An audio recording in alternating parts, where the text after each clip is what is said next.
Hey, how's it going, guys? I finally got a chance to get around, make this video. I just got off of work. After Saturday night, I had a full day of chores and recovering from a cold. Um, just kind of like doing some stuff that I needed to do. I actually just got home for the first time in a while because I've been spending the weekend with my girlfriend, and we went to go out to go see the fights, and she actually wanted to leave before we could see the decision because it was getting pretty late. I'm gonna be honest about UFC 297 as a whole.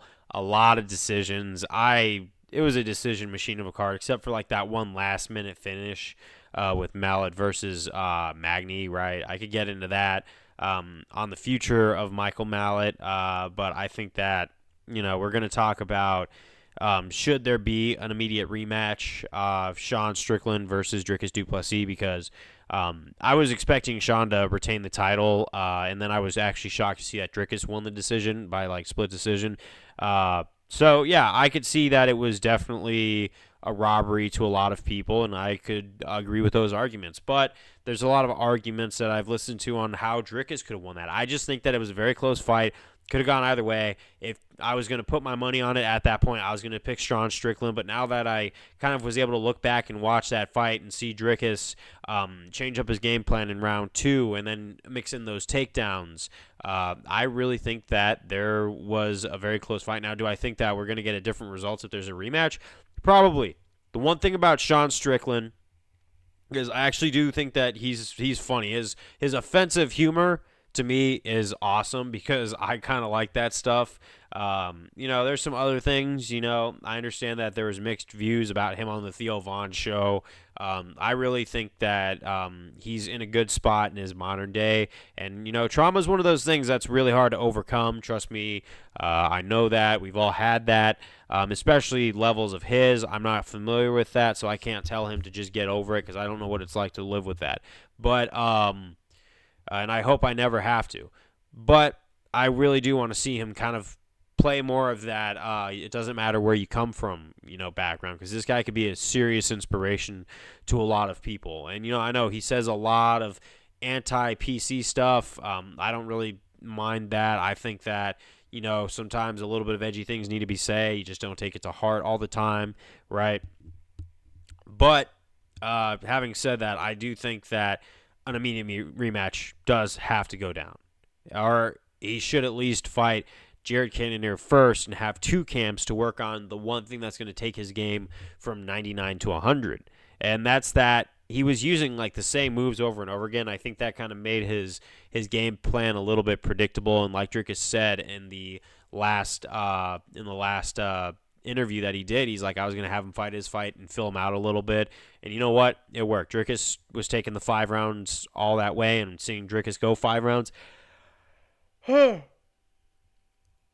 that's impressive. Excuse me, I had a yawn. But I think a lot of things about Dricus du Plessis are being answered right now. Now, does he have a lot of time to evolve? I honestly believe so. Should he fight Israel Adesanya right off the bat?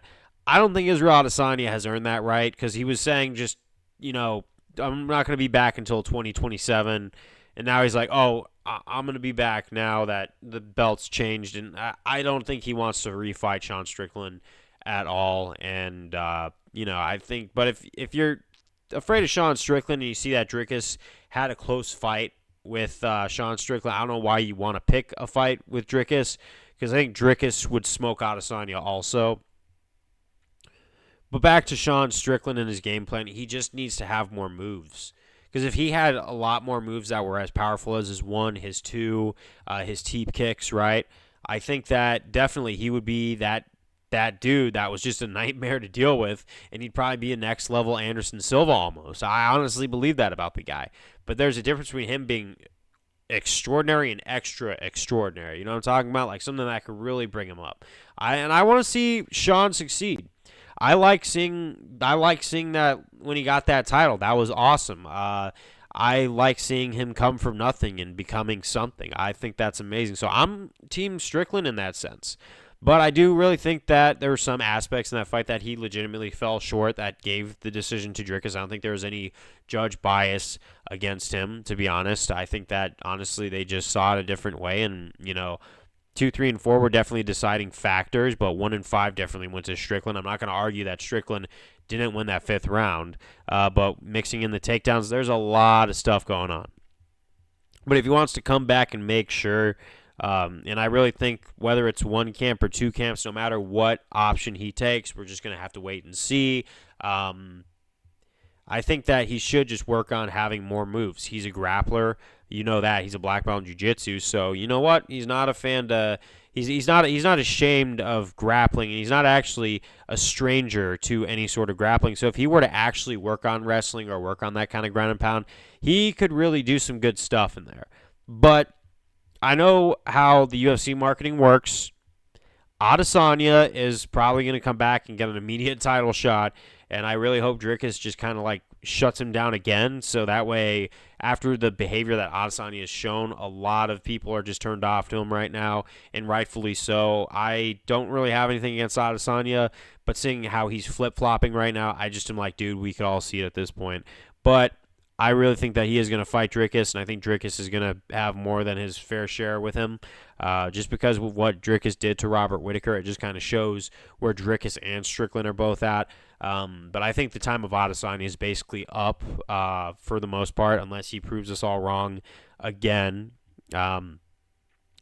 But I do want to leave this by saying that if the predictableness of the UFC happens, a Sean Strickland Cannonier rematch where Sean actually works on his shortcomings and doesn't leave it in the judges' scorecards. Because I honestly think that if Strickland does this and changes his game up to a more efficient level where he has more sharp tools, not just 3 really sharp ones and a bunch of dull ones, I really think that he can finish Jared Cannonier, and then there would be no doubt that he beats Dricus in a rematch, and then he retains the title for as long as he can.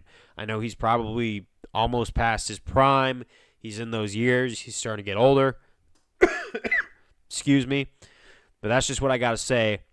Post-UFC 297, not 79. Sorry about that.